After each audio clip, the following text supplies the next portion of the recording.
Hey Clint, why don't you make a video about J. Scott Campbell? It looks like he's a regular person. It looks like he's fed up with SJWs and free speech haters. I don't know what you want to call them, communists. Looks like he can't stand them. You should make a video on that. Well, now the other shoe has dropped. So we're going to get into this to get serious for a moment. This is the most ridiculous, unserious thing that I've seen. But first off, let me let you know Downcast 3 is coming out. And June 1st is the launch date that I'm looking at. I'm preparing a few things. I've been working hard on this campaign. I'll tell you right now, here's a sneak preview. The collector's bundle, I'd love for everyone to get a collector's bundle. I understand, if you can't, where you're coming from, but this I think is the ultimate bundle, and stretch goals I'm going to be adding to this as well. So $75, you get cover A, cover B, you get my novel all for Owen with a brand new cover. You get book plates, those are popular. I'm going to put 2 in, so 1 in each of these books. So that'll be signed book plate with art by yours truly. Trading card set with art by yours truly. Your name's in the book. It'll ship first. And if you back in the first 24 hours, I want to do something special. So it's either A, a trading card, or B, a fold out poster. I'm not sure yet. So let me know in the comments below which you prefer. But this is coming June 1st. Be prepared. And if you're one of those people that wants to get original art, I'm going to put up a bunch of original art on the campaign. And so I might even show pictures of what exactly is being released and the prices and everything. So that way you can plan for it and you're not, you can make the decision ahead of time. All right. So we're getting into J. Scott Campbell. Your boy Zach calls this a night letter. Really, I don't know. It's stupid. So here's the thing. I am not surprised at all. And it's cool to me to see J. Scott Campbell be annoyed at the 12 communist weirdos on Twitter that are trying to control things, okay? And technically it was from Tumblr, whatever that site is called. Anyway, so it's cool to see like pushing back against that. But what I'd prefer is actually a full-on ignore them. That's what I would prefer. I'd prefer don't even talk to them and just continue to make literally whatever you want to make. Okay. They're not your editors. They're not paying your bill. They're clearly not buying your comic books unless they're doing so secretly. But the reality is that they don't matter. They're very good at making themselves seem like they're bigger and more important than they really are. And that's how they control things. That's how activists have figured out how to use Twitter, social media, to sway huge corporations. And that is by using labels. So when they say ridiculous, insane things and you push back against it, you are then going to be the bad guy. Okay. So the other shoe has dropped. He put out a statement, and this was hours, maybe a day after he posted a whole bunch of YouTube videos that he liked from, people like that Star Wars girl, from people like Dan Fan, from people like how to draw comics.net. What is that? Is that Rob? Is that Rob's channel? Anyway, the point being, these are all people that the activists have deemed bigots and terrible people. Why? Because they have criticized mainstream comic book pros and big companies like Disney. Now, if you stand back for a moment, you realize, how strange is this that if you complain about these big companies on a YouTube channel, and if you have an opinion about it, you can be labeled as a bigot if you criticize mainstream comic book pros. And then at the same time, if you're from Tumblr and you're an activist, you can criticize mainstream comic book pros like J. Scott Campbell, and you get an out of jail free card. Why is that? That is because of labels. That's all it comes down to. So here, let me show you this. J. Scott Campbell said, to get serious for a moment, it's been brought to my attention. I'm going to pause there. Being brought to his attention means that somebody came to him in private and said, hey, some of those videos that you've been liking and some of the people that have been enjoying your posts about your artwork, pushing back, those people are bad people. Now, rather than them point out any one person that is a bad person so you could verify, they use group names. This is, I gotta say, the problem with having a name like Comicsgate is that one, it initially sounds like there is controversy, like just the word gate. Putting the gate, I don't know, the word gate that they stick next to everything. It's kind of unfortunate that ended up being the exact name for Comicsgate, because I don't actually think that it's controversy at all. But two, the fact that there is a label at all means that they can use the label and have literally no accountability for their own words. You can say Comicsgate is a hate group, and even though that's completely false, you don't have an individual to point to and say, oh, this person, let's look at their actions and, what they support and all that kind of stuff.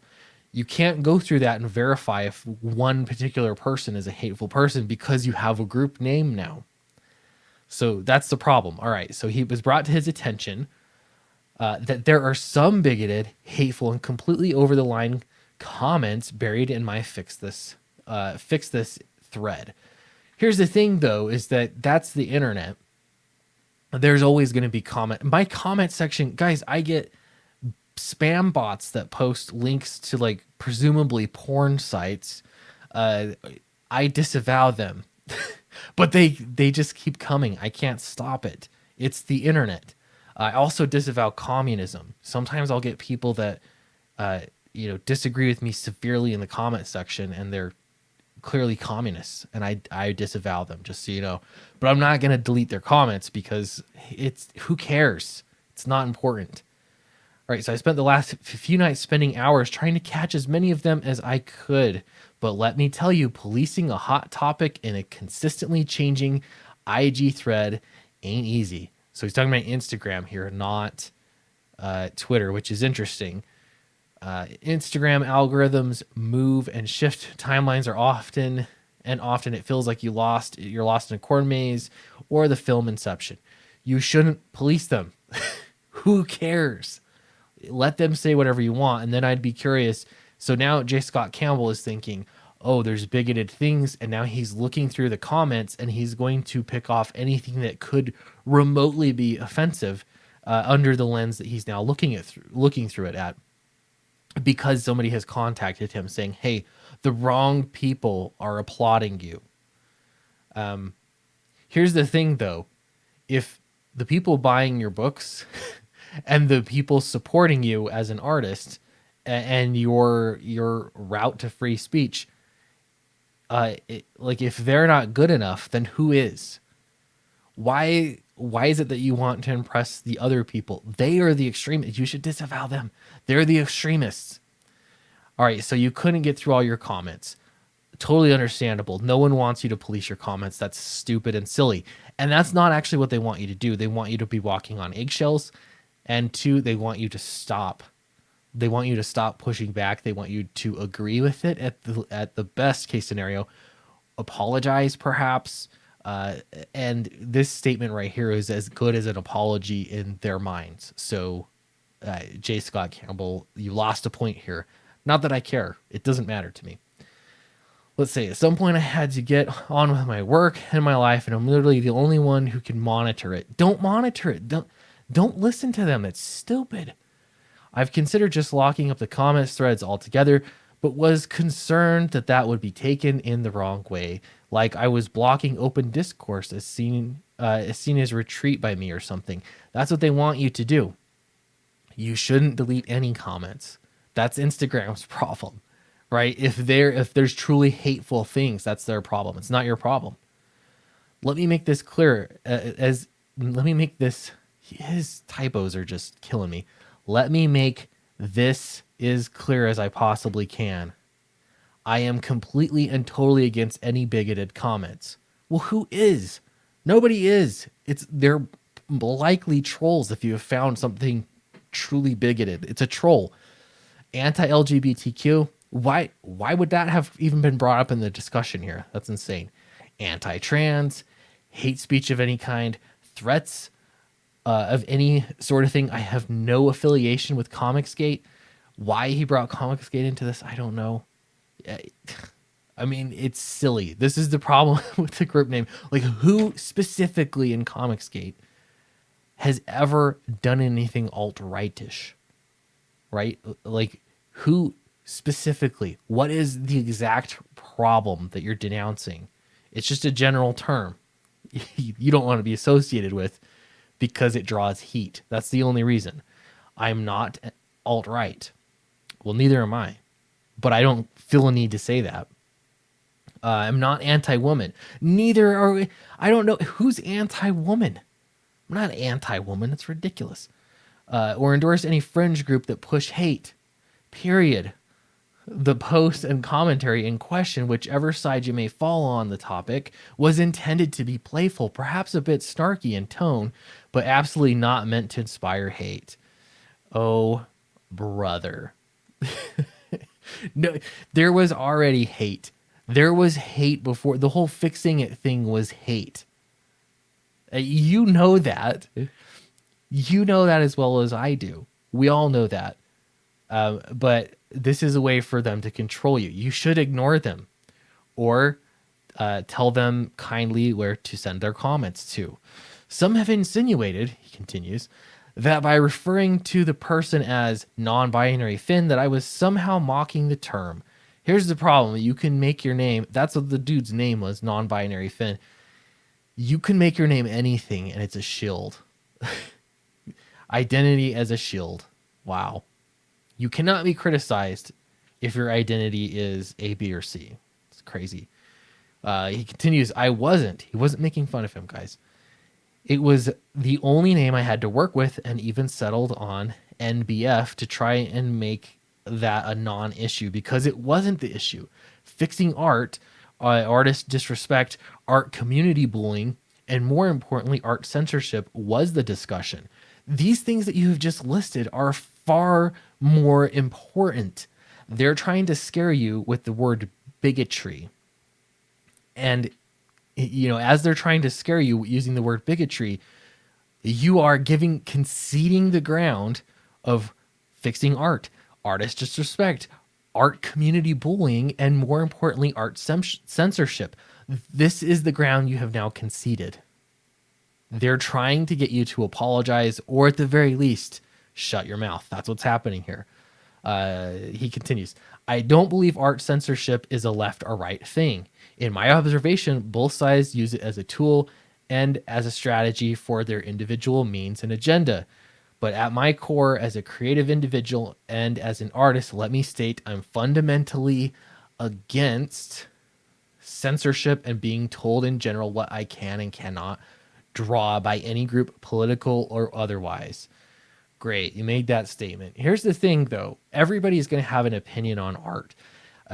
There are certain things I would not draw. In fact, I've already said this before. I'm a pretty socially conservative person. Some of J. Scott Campbell's stuff's a little risque for me. However, we live in America. My goal is I just wouldn't buy the risque stuff. But I thought that there was agreement a long time ago that if you didn't like it, you didn't, that's fine. Let it exist for somebody else. Right? There's only one side that is telling you what to do, what you can and can't do. When's the last time that somebody from the right has told you to change your art? Even though you can make cases why you might not like, you might not like it for political or religious reasons, right? It is not coming from the right. The right is not the extremes ones at the moment. I'm sure you could find a few out there, but they're not saturating comics like the left-wing activists would want you to believe. All right, so can I draw any political otherwise? Okay. He continues, just because I'm at odds with a lot of the extreme viewpoints and attempts at censorship of my art from the left doesn't mean I'm in alignment with the alt-right. Holy cow, that's what a jump. So you notice here how he says his disagreements with the left, not the far left, just the left. That doesn't mean he's at alignment with the alt-right. My goodness. The Overton window is so screwed up and askew right now. You're in alignment with regular, normal people and your fans that like your work. It's the far left that is trying to control the entire comic book industry. Think of how things have changed just in the past 10 years. Was it the right doing it, or was it the extreme left? The alt-right's not even in the question. They have no power right now. Alt-right. Silly. Let's see. I know we're led to believe that the current landscape is an either or. Yeah, that's, again, this is dialogue and talking points that are used from the far left. That's the way that they get you. They make you make a stand. They make everything an either or stance that you have to take. Again, who's the extreme one? Somebody saying that you need to change your art or you should be driven out of the comic book industry, or someone saying, yeah, you know what, I don't really like, some of it's a little risque, but it's just not for me, but I want you to continue doing your thing, right? Who's the extreme one? Let's see, you're either with us or against us. It's black or it's white. It's not. It's the presidential election. This isn't the presidential election. Yeah, they would want you to believe that it is. There can be, and there are many shades of gray in regards to all kinds of different topics. And as an artist, this is in this modern world, I find myself feeling I'm somewhat in the middle. And I feel a lot of us are feeling that way these days. Let me tell you something, though. Comicsgate really isn't, like, objectively speaking, it really isn't a far right movement. It's in the middle. And that, again, I've been deeply involved. I know several people all across the plane. There are a lot more Democrats in Comicsgate than you would think at first, right? There are a lot. And that's okay. It's just a place that it's okay to be a Republican in, open Republican. It's okay.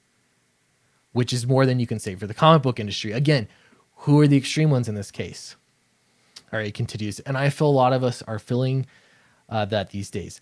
In closing, I appreciated the discussion. Most of you have been awesome, insightful, and at times funny and informative. And I've always had so many friends and colleagues reach out to me in all sorts of ways to let me know they deeply appreciate the firm stance I was taking for our community. And you just softened your stance because they tried to associate you with hatred and bigotry. They're using buzzwords to control you because they knew that directly addressing what it is that their problem is isn't going to solve their problem. They tried to sidestep it and say it was an anatomy thing. Nobody's buying that. Right? They're cartoons. It's not an anatomy thing. Nobody's questioning honestly the anatomy of your drawings. They're questioning the beauty standard. And if you make that the beauty standard and a whole lot of men love it, then that means that there is an objective beauty. They have a problem with that. It's ideologically an issue. That's the problem that they have, right? Which is different from, social conservatives that would say, well, it's a modesty issue. They're different ideological perspectives on art. The difference is, again, the right is not trying to control your art. It's the left that's doing it. All right, so you enjoyed the discussion that people have had. Let's see. Let me know they deeply appreciate the firm stance I was taking for the community. It was firm, not anymore. They are experiencing the same fight against the slowly squeezing vice, crushing artistic expression a little more every day. Oh my goodness. How are they doing that? They use hyperbole and words like the alt-right and hate. And most of them feel they're not in a safe and secure enough situation as I am to push back. That is such a great point. Well, most artists don't feel like they can say anything. J. Scott Campbell has enough money that he could potentially say whatever he wants. He has the most fans, but yet he's still allowed a night letter to scare him into making a statement like this. It's just gray enough that you can denounce, interpret this how you'd like. But it's meant a lot to have their support, unless you're a bigot, All right, last paragraph. Anyways, There are probably some grammatical errors and a few typos in there. Hopefully you can live with those. I barely can, I'll be honest. I'm kidding. It's a Friday evening and I'm firing this off quickly. Apologies for the serious tone on this post, but it felt important. Looking forward to getting back to the posting art and away from the drama and controversy. Well, it did get you some sales, so I guess, maybe it was worth it. But sometimes, as three young rebellious lads from New York once said, you've got to fight for your right to partay. That's the Beastie Boys. Good night, J. Scott Campbell. All right, so I'm not going to pretend like I'm upset or disappointed, because I'm not. I don't expect any comic book artist to take a stance. In fact, my experience in comics, albeit short, has underlined the fact that most people working in comics would burn your house down if it meant that they could further their career by doing so. So this does not surprise me. It should not surprise anybody. Ultimately, I still believe that if you like J. Scott Campbell art, if that's your thing, buy it, because that makes a statement as far as voting with your feet, voting with your dollars. If you don't like it, if it is the most problematic thing you've ever seen, buy something else. Buy whatever it is that has the right kind of mixture, for you. One last thing. So my in-laws are even far more socially conservative than I am. And when they say a movie's good, I'm very suspicious, because when they say a movie's good, they mean that it's wholesome. And that's great. But it'll be like Hallmark movies, and I watched them. They said this was good, and it's like the worst acting, so cringe. I just cannot take it, because it's not a well-made movie. Like, we have different standards for what good means. In this case, the left-wing activists, alt-left, we'll say, alt-left activists, their idea of good is something that lines up with their ideological belief system. It has nothing to do with the quality of the art. It has everything to do with the message behind the art. And if you really want to make art that way, that lines up with that belief system, go for it. But those left-wing activists are not even buying it themselves. So let that sink in. Anyway, thank you for watching my video rant here. I just thought this was pretty important to see the whole thing. I knew this was going to happen. I don't think anyone should be surprised. It literally doesn't change anything. Does not matter one bit. And continue the discussion if you'd like to, wherever you want. Instagram, it doesn't matter. Downcast 3 is coming up. If you want to support it, support me, support Nacho on this project. We worked really hard on this. I'm really excited about the story, because this has been, I feel free. Like, I feel like I can tell the exact story that I want to tell. I'm not limited by page counts or anything like that. So I appreciate everybody that is here to support the book. Again, there is a $75 perk that'll get you literally everything and all the stretch goals and everything. So if you're prepared for that, if you want to back me there, I appreciate it. Otherwise, the book's there. It's going to be $20. I don't want to show you too much of this campaign, but I really appreciate your support. And I'll see you in the next video.